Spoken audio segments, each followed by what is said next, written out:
වේලාව සවස 6යි. මේ ශ්‍රී ලංකා ගුවන් විදුලි සංස්ථාවයි. මෙන්න ප්‍රවෘත්ති. සංස්කරණය වින්ද්‍යා කල්පනී අබේසේකර, ප්‍රකාශය ගයන් කෞශල් ජයවීර. අත්‍යවශ්‍ය සේවා පිළිබඳ අතිවිශේෂ ගැසට් නිවේදනයක්. එක්ස්ප්‍රෙස් පර්ල් නෞකාවේ ගින්නෙන් සිදු වූ පරිසර හානිය පිළිබඳව විශේෂ පරීක්ෂණයක්. ස්පුට්නික් V මාත්‍රා 50,000ක් අද දිවයිනට. දිස්ත්‍රික්ක 3ක එන්නත්කරණය සාර්ථකව සිදු කෙරේ. වරාය නගර ආර්ථික කොමිසම් සභා පනතට කතානායකවරයා අත්සන් තබයි. රට තුළ කිසිදු ත්‍රස්ත තර්ජනයක් නොමැති බවට ආරක්ෂක ලේකම්වරයාගෙන් ප්‍රකාශයක්. ගිලා බැස ඇති කොත්මලේ වේල්ල ආසන්න මාර්ගය කඩිනමින් ප්‍රතිසංස්කරණය කෙරේ. අපනේන කර්මාන්ත ශාලාවල සේවකයන්ට විශේෂ දැනුම් දීමක්. ලෝක ජනගහනයෙන් 10%කට කොවිඩ් එන්නත ලබා දී අවසන්. ජාතික මලල ක්‍රීඩා ශූරතාවලියේ තවත් නදියර කිහිපයක් ඉදිරියේදී. පවතින කොවිඩ් ව්‍යාප්තිය හමුවේ අත්‍යවශ්‍ය සේවා පිළිබඳ අතිවිශේෂ ගැසට් නිවේදනයක් නිකුත් කර ඇත. ජනාධිපතිතුමාගේ නියෝගයේ පරිදි මෙය නිකුත් කර තිබේ. වරාය, පෙට්‍රෝලියම් නිෂ්පාදන හා ද්‍රව වායු ඇතුළු සියලුම ඉන්ධන සැපයුම් හා බෙදා හැරීම ශ්‍රී ලංකා දුම්රිය දෙපාර්තමේන්තුව හා ගමනාගමන මණ්ඩලය මගින් සිදු කරන සියලුම පොදු ප්‍රවාහන සේවා මීට අයත් වෙයි.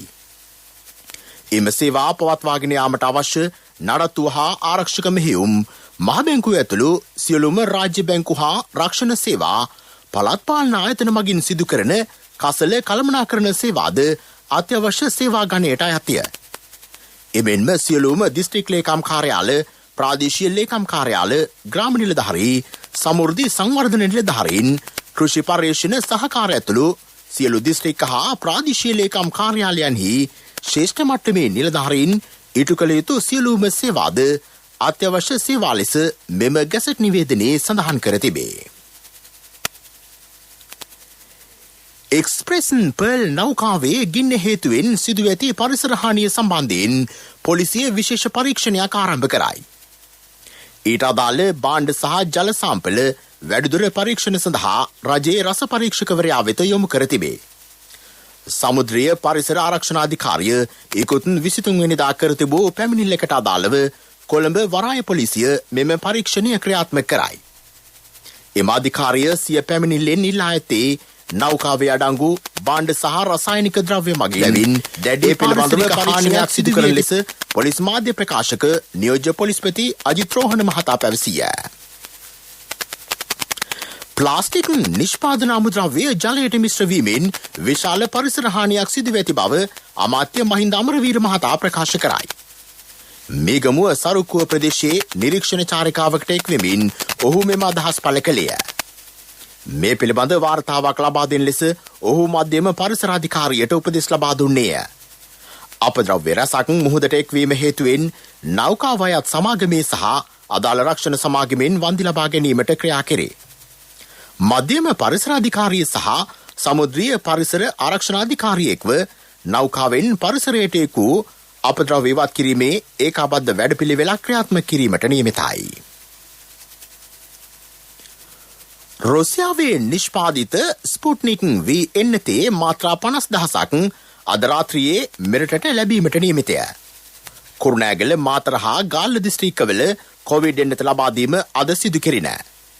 කොවිඩ් පැතිරීම වැළැක්වීමේ ජාතික ක්‍රියාන්විත මධ්‍යස්ථානයේ ප්‍රධානී යුද හමුදාපති ජෙනරාල් ශවේන්ද්‍ර සිල්වා මහතා කියා සිටියේ කුරුණෑගල දිස්ත්‍රික්කයේ එන්නත් කිරීම ඊයේ ආරම්භ කළ බවයි.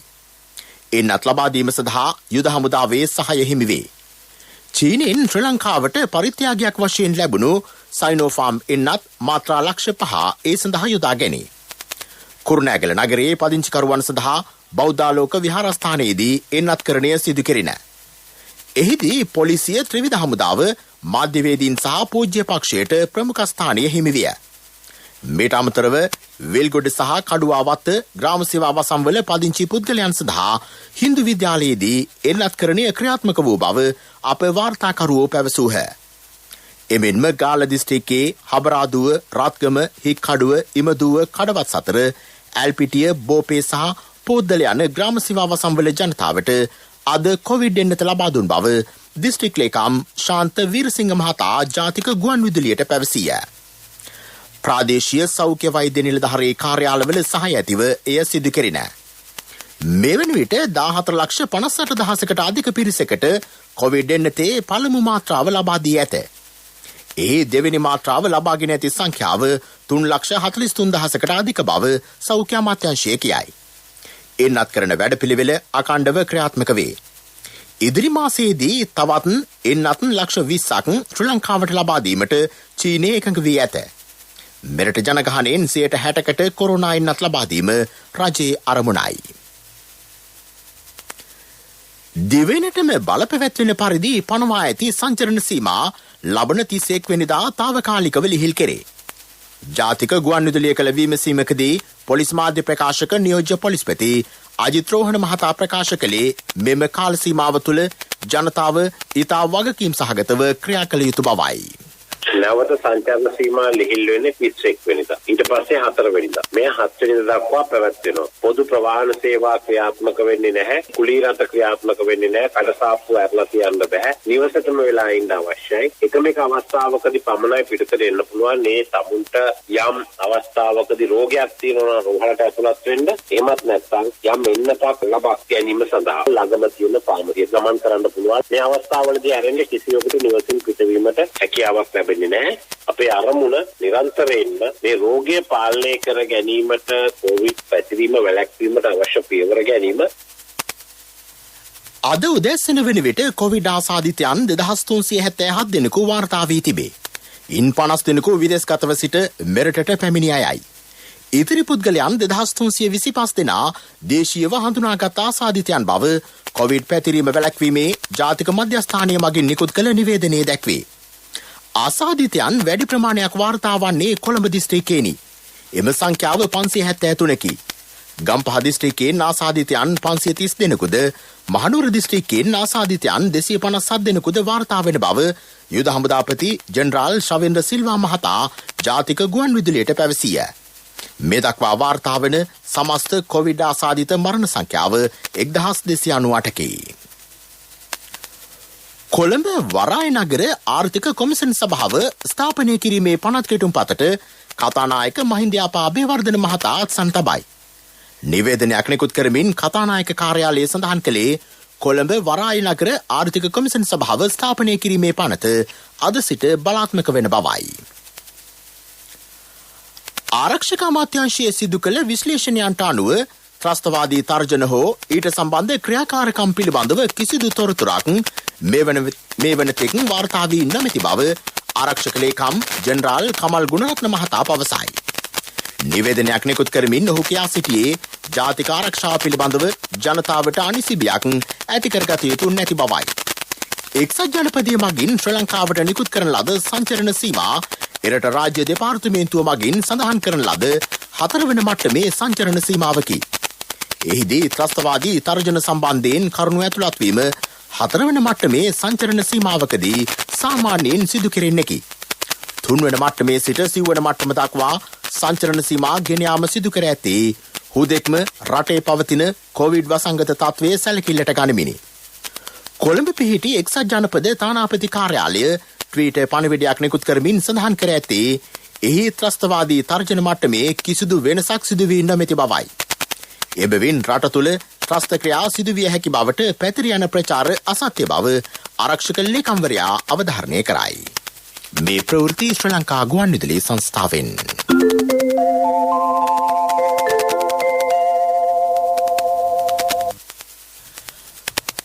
කොත්මලේ වේලාසන්නේ ගිලා බැස ඇති මාර්ගයේ ප්‍රතිසංස්කරණ කටයුතු කඩිනමින් නැරඹේ. එම ස්ථානය නිරීක්ෂණය කිරීමට එක් වූ රාජ්‍ය අමාත්‍ය සිරිපාල ගම්ලත් මහතා කියා සිටියේ මෙම මාර්ගයේ ගිලා බැසීමට හේතුව සොයා විද්‍යාත්මක පර්යේෂණයක් සිදු කරන බවයි. මෙවන විට කොත්මලේ ජලාශ වේල මතින් වාහන ධාවනය తాවකාලිකව අත්හිටුවා තිබේ.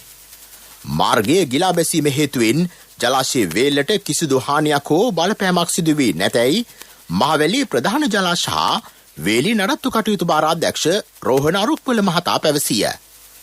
එබැවින් ජලාශයට පහළින් වෙසෙන ජනතාව බියවිය යුතු නැතැයි ඔහු පෙන්වා දෙයි. මාර්ගය ප්‍රතිසංස්කරණය කිරීම සම්බන්ධයෙන් වාරිමාර්ග අමාත්‍යාංශය, මහාමාර්ග අමාත්‍යාංශය, පොලිසිය සහ රාජ්‍ය ආයතන රැසක නිලධාරීහු අද පසුරුවේ සාකච්ඡාවක් පැවැත්වූහ.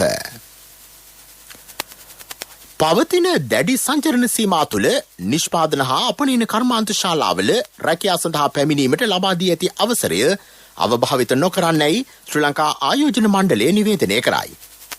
ආයෝජන මණ්ඩලය යටතේ ක්‍රියාත්මක අපනයන සැකසුම් කලාප තුළ හා ඉන් පිටත පවතින කර්මාන්ත ශාලා සඳහා මෙම අවසරය ලබා දී ඇත. තම පෞද්ගලික වාහනය හෝ ආයතන මගින් සපයා ඇති කාර්ය මණ්ඩල ප්‍රවාහන ක්‍රමවේද මේ සඳහා භාවිතයට ගත හැකිය. කටුනායක ආයෝජන ප්‍රවර්ධන කලාපයේ අලුතින් ආරම්භ කළ කොවිඩ් අතරමැදි ප්‍රතිකාර මධ්‍යස්ථානයේ නිරීක්ෂණය කරමින් ශ්‍රී ලංකා ආයෝජන මණ්ඩලයේ සභාපති සංජය මොහොට්ටාල මහතා මේ බව පැවසීය. ලක්වාසී ජනතාවට සහ ලෝකවාසී ජනතාවට නිදුක් නිරෝගී සුවය ප්‍රාර්ථනා කරමින් රතන සූත්‍රයේ සජ්ජායනා කිරීමේ සඳහම් වර්ෂා වැඩසටහන ශ්‍රී ලංකා ගුවන්විදුලි සංස්ථා පරිශ්‍රයේ බෝසමිඳුන් අභියසදී අදත් පැවැත්වේ.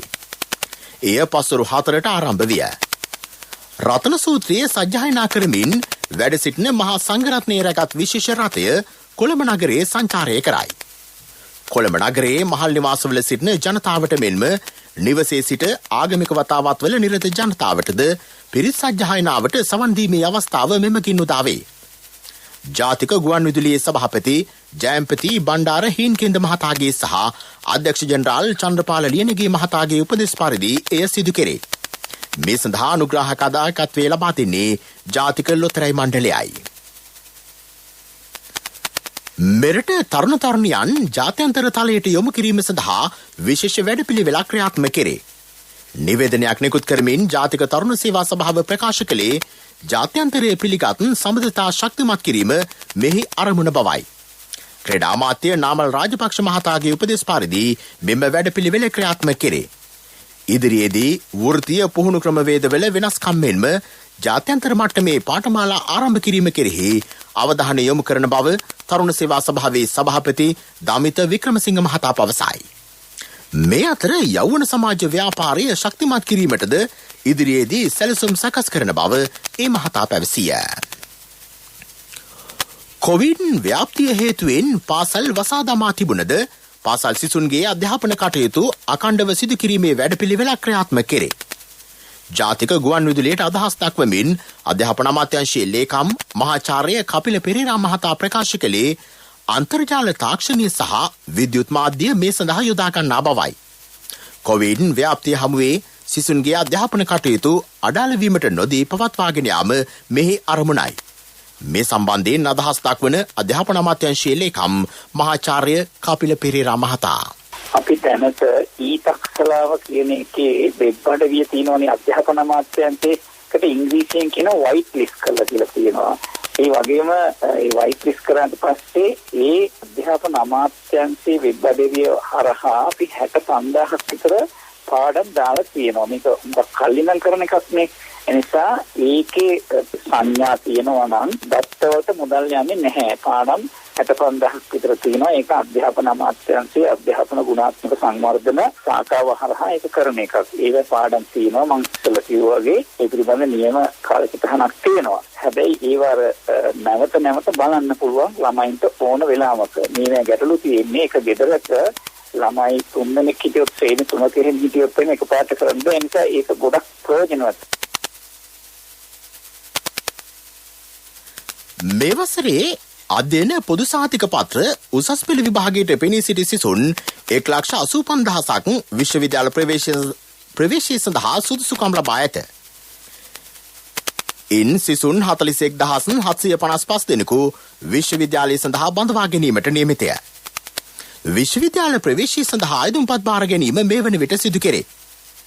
ජූනි මාස 11 වෙනිදායින් අයදුම්පත් බාර ගැනීම අවසන් වෙන බව විශ්වවිද්‍යාල ප්‍රතිපාදන කොමිසම් සභාව දැනුම් දෙයි. මාර්ගගත ක්‍රමවේදය ඔස්සේ මේ සඳහා අයදුම් කළ හැකිය. මේ ළඟට ප්‍රමුඛ පුවත. ප්‍රමුඛතම පුවත ඔබ වෙත ගෙනෙන්නේ සිද්ධාලේප ලක්වියාව. කොවිඩ් එන්නත් කරන වැඩසටහනේ දෙවෙනි වටය ලබන මාස 8 වෙනිදා ආරම්භ කරන බව කොවිඩ්-19 වැළැක්වීමේ ජාතික ක්‍රියාන්විත මධ්‍යස්ථානයේ ප්‍රධානී යුද හමුදාපති ජෙනරාල් ශවේන්ද්‍ර සිල්වා මහතා පවසයි. ඒ යටතේ පළමු වටයේදී සයිනෝෆාම් එන්නතේ පළමු මාත්‍රාව ලබාගත් පිරිසට එහි දෙවන මාත්‍රාව ලබා දීමට නියමිතයි. ඊට එන්නත් මාත්‍රා 3,75,000ක් වෙන් කර ඇතැයි යුද හමුදාපතිවරයා පවසයි.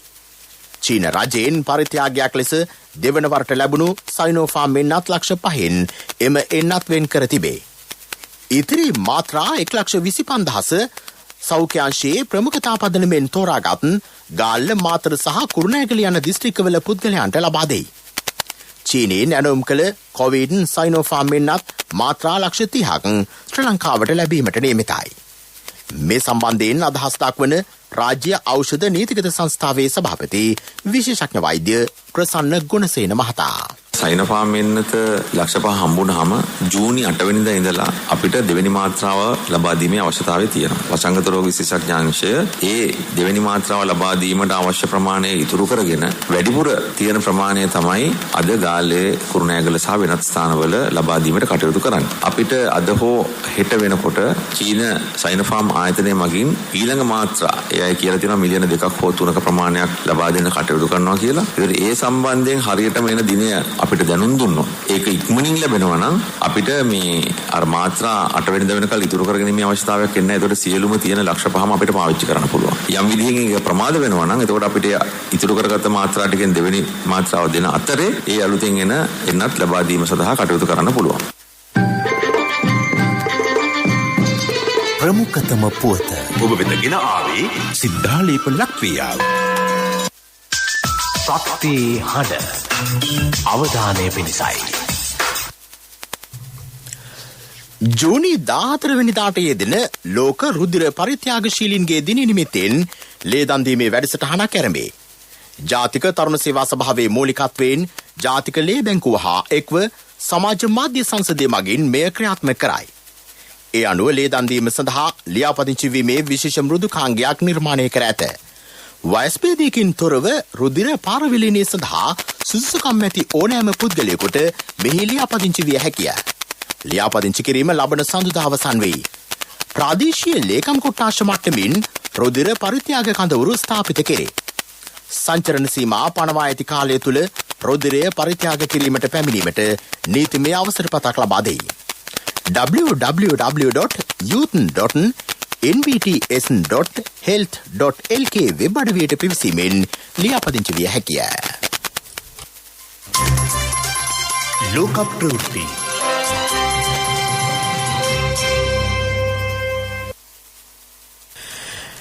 ඇමරිකාව හා චීනය අතර ඉහළ මට්ටමේ වෙළඳ සාකච්ඡාවක් පවත්වා තිබේ. විදේශ මාධ්‍ය වාර්තා කළේ ජෝ බයිඩන් මහතා ජනාධිපති ධුරයට පත්වීමෙන් පසු චීනය සමග පැවැත් වූ පළමු වෙළඳ සාකච්ඡාව මෙය වන බවයි. දෙරටේ ආර්ථිකය ශක්තිමත් කිරීම සම්බන්ධයෙන් මෙහිදී සාකච්ඡා කර ඇත. චීන නිෂ්පාදන සඳහා පවතින තීරුබදු ඉවත් කරන ලෙස චීනය ඉල්ලා සිටි. බුද්ධිමය දේපළ අයිතිවාසිකම් සුරැකීමට චීනය ක්‍රියා කළ යුතු බව ඇමරිකානු ජනාධිපතිවරයා ප්‍රකාශ කර ඇත. කොවිඩ් අවධාන මහමුවේ ප්‍රදේශ රැසකට හදිසි තත්ත්වය ප්‍රකාශයට පත් කිරීම සම්බන්ධයෙන් මේ සතියේදී තීරණයකට එළඹෙන බව ජපන් රජය ප්‍රකාශ කරයි. ටෝකියෝ ඇතුළු ප්‍රදේශ රැසක කොවිඩ් වෛරස ව්‍යාප්තිය ශීඝ්‍රයෙන් ඉහළ යාම මීට හේතුවයි. මේ වන විට ජපානයේ කොවිඩ් ආසාදිතයෝ 1,413 දෙනෙක් අසාධ්‍ය තත්ත්වයේ පසු වෙති. ලෝක ජනගහනයෙන් 10%කට මේ වන විට කොවිඩ් මර්ධන එන්නත ලබා දී තිබේ. ඔක්ස්ෆර්ඩ් විශ්වවිද්‍යාලයේ පර්යේෂකයන් ඇතුළු පිරිසක් සිදු කළ පර්යේෂණයකදී මෙය අනාවරණ වී ඇත. ඊශ්‍රායලයේ මුළු ජනගහනයෙන් 62.9%කට කොවිඩ් එන්නතේ පළමු මාත්‍රාව ලබා දී තිබේ. එමෙන්ම බ්‍රිතාන්‍යයේ ජනගහනයෙන් 56.5%ක්ද, කැනඩාවේ 52.8%ක්ද, ඇමරිකා එක්සත් ජනපදයේ 49.1%ක්ද කොවිඩ් එන්නත ලබාගෙන ඇත. නිරසර සංවර්ධනයක පුවත් සම්පින්ඩනය සංවර්ධන පුවත්.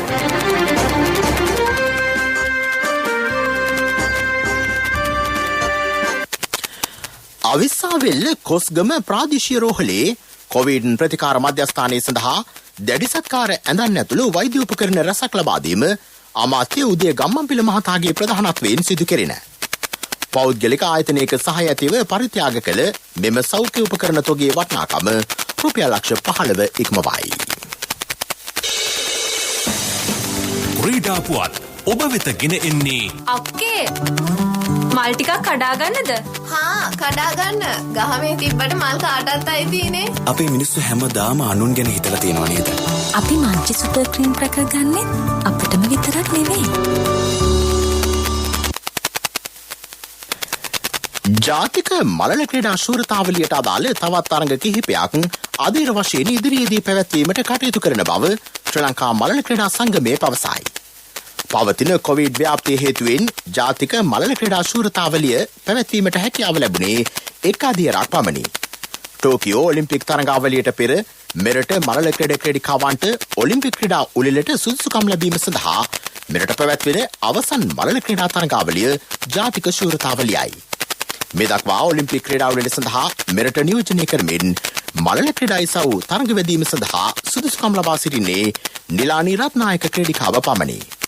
මේ අනුව තවත් ක්‍රීඩකයන් කිහිප දෙනෙකුට අවස්ථාව උදා කිරීම සඳහා ජාත්‍යන්තර තරඟාවලි කිහිපයකට සහභාගී කරවීමටද අවධානය යොමු වී ඇතැයි ශ්‍රී ලංකා මලල ක්‍රීඩා සංගමය පවසයි. දුව මේ මං අර කිව්ව වෑන් එක මං ගන්නයි බැලුවේ. මෙච්චර ලොකු වෑන් එකක් මොකටද තාත්තේ? කට්ටියම දාගෙන ට්‍රිප් එකක් කර යන්න පුළුවන් නේ ළමයි. අපේ මිනිස්සු හැමදාම අනුන් ගැන හිතලා තියෙනවා නේද? අපි මංචි සුපර් ක්‍රීම් පැක ගන්නෙ අපිටම විතරක් නෙවෙයි. ව්‍යාපාරික පුවත් ඔබ වෙත ගෙන එන්නේ EMV තාක්ෂණීය සහිත NSB ATM කාඩ් පත ජූනි 30 වෙනිදා දක්වා නොමිලේ. වැඩි විස්තර 0112 379යි 379 දුරකථන අංකයෙන් හෝ ළඟ වෙති ශාඛාවෙන් විමසන්න. ශ්‍රී ලංකාවට අනන්‍ය වූ අතිනවීන ඛනිජ තෙල් පරීක්ෂණාගාරයක් ඉදිකිරීම ආරම්භයි. හම්බන්තොට ජාත්‍යන්තර වරාය ඉන්ටර්ටේකින් ලංකා ලිමිටඩ් ආයතනය හා එක්ව මෙය ක්‍රියාත්මක කෙරේ. ගිවිසුම් අත්සන් කිරීම පසුගියදා සිදු කෙරිණ. හම්බන්තොට වරාය ගෝලීය නාවික වරායක් ලෙස ප්‍රචලිත කිරීම මෙහි අරමුණයි. ව්‍යාපාරික පුවත් ඔබ වෙත ගෙන ආවේ දැන් වඩාත් සුරක්ෂිත අඛණ්ඩ සේවයක් සපයමින් බැංකු කටයුතු තවත් පහසු කරන EMV තාක්ෂණීය සහිත NSB ATM කාඩ් පත ජූනි 30 වෙනිදා දක්වා නොමිලේ. වඩාත් කාර්යක්ෂම NSB ඔන්ලයින් බැංකු සේවාවෙන් ඔබ කොතැනක සිටියත් නොමිලේම ඔබේ බැංකු කටයුතු එසැනින්. වැඩි විස්තර 0112 379යි 379 දුරකථන අංකයෙන් හෝ ළඟ වෙති ශාඛාවෙන් විමසන්න. කොන්දේසි අදාළ වේ. NSB ශ්‍රී ලංකාවේ සුරක්ෂිතම බැංකුව. ආර්ථික පුවත් ආවරණය ඔබේ ඕනම අවශ්‍යතාවයකට සුදුසු මූල්‍ය විසඳුම් දෙන එන අය දියුණු වෙන අය එන LOLC සමූහය එන්න දියුණු වෙන්න.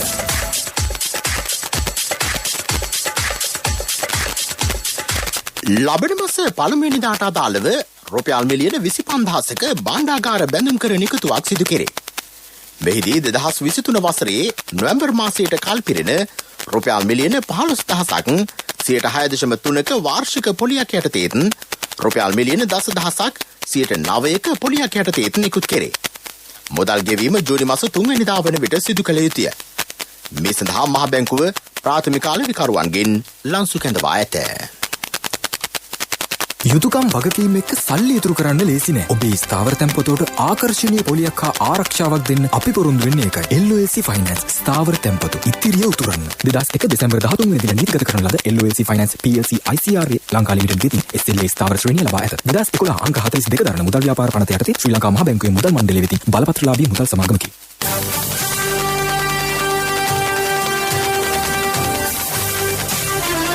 කාලගුණ වාර්තාව ඔබ වෙත ගෙන එන්නේ සයුරු දීවර කාලගුණ තොරතුරු සේවාව.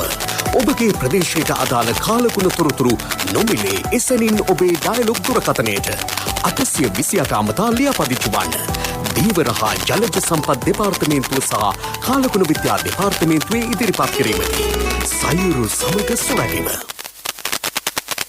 බස්නාහිර සහ සබරගමුව පළාත්වලත් ගාල්ල මාතර මහනුවර සහ නුවරඑළිය දිස්ත්‍රික්කවලත් මිලිමීටර් 75ක තද වැසි ඇති වෙන බව කාලගුණ විද්‍යා දෙපාර්තමේන්තුව නිවේදනය කරයි. දිවෙන් හරහා සුළඟේ වේගය විටින් විට පැයට කිලෝමීටර් 30න් 40ක් දක්වා වැඩි විය හැකිය. මධ්‍යම කඳුකරේ බටහිර බැවුම් ප්‍රදේශවලත් උතුරු මැද සහ වයඹ පළාත්වලත් ත්‍රිකුණාමලය සහ හම්බන්තොට දිස්ත්‍රික්කවලත් සුළඟේ වේගය පැයට කිලෝමීටර් 50ක් දක්වා වැඩි විය හැකි බව කාලගුණ දෙපාර්තමේන්තුව පවසයි. දිවෙන වටා වෙන මුහුදු ප්‍රදේශවල සුළඟේ වේගය පැයට කිලෝමීටර් 40ත් 50ත් අතර අගයක් ගන්නා බව එම දෙපාර්තමේන්තුව දැනුම් දෙයි. පුත්තලම සිට කොළඹ දක්වාත් ගල්ල සහ හම්බන්තොට හරහා පොතුවිල් දක්වා වන මුහුදු ප්‍රදේශවල සුළඟේ වේගය විටින් විට පැයට කිලෝමීටර් 60ත් 70ක් දක්වා වැඩි විය හැකිය. එම මුහුදු ප්‍රදේශ විටින් විට රළු ස්වභාවයක් ගන්නා බවද කාලගුණ නිවේදනයේ දැක්වේ. ඒ හේතුවෙන් දීවර හා නාවික ප්‍රජාව මේ පිළිබඳ දැඩි අවධානයෙන් පසුවන ලෙස එම දෙපාර්තමේන්තුව ජනතාවගෙන් ඉල්ලා සිටියි.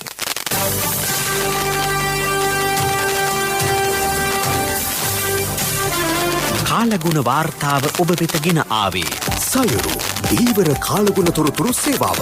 ඔබගේ ප්‍රදේශයට අදාළ කාලගුණ තොරතුරු නොමිලේ එසැනින් ඔබේ ඩයලොග් දුරකථනයට 828 අමතා ලියාපදිංචි වන්න. දීවර හා ජලජ සම්පත් දෙපාර්තමේන්තුව සහ කාලගුණ විද්‍යා දෙපාර්තමේන්තුවේ ඉදිරිපත් කිරීමකි. සයුරු සමග සුරැකීම. ප්‍රවෘත්ති අවසන් කිරීමට යලි සිරස්තල. අත්‍යවශ්‍ය සේවා පිළිබඳ අති විශේෂ ගැසට් නිවේදනයක් නිකුත් කෙරේ. එක්ස්ප්‍රෙස් පර්ල් නෞකාවේ ගින්නෙන් සිදු වූ පරිසර හානිය පිළිබඳව විශේෂ පරීක්ෂණයක්. ස්පුට්නික් V මාත්‍රා 50,000ක් අද දිවෙනට. දිස්ත්‍රික්ක 3ක එන්නත්කරණය සාර්ථකව සිදු කෙරේ. වරායනගර ආර්ථික කොමිසම් සභා පනතට කතානායකවරයා අත්සන් තබයි. රට තුළ කිසිදු ත්‍රස්ත තර්ජනයක් නොමැති බවට ආරක්ෂක ලේකම්වරයාගෙන් ප්‍රකාශයක්. ගිලා බැස ඇති කොත්මලේ වේල්ල ආසන්න මාර්ගය කඩිනමින් ප්‍රතිසංස්කරණය කෙරේ. අපනේන කර්මාන්ත ශාලාවල සේවකයන්ට විශේෂ දැනුම් දීමක්. ලෝක ජනගහනයෙන් 10%කට කොවිඩ් එන්නත් ලබා දී අවසන්. ජාතික මලල ක්‍රීඩා ශූරතාවලියේ තවත් අධීර කිහිපයක් ඉදිරියේදී.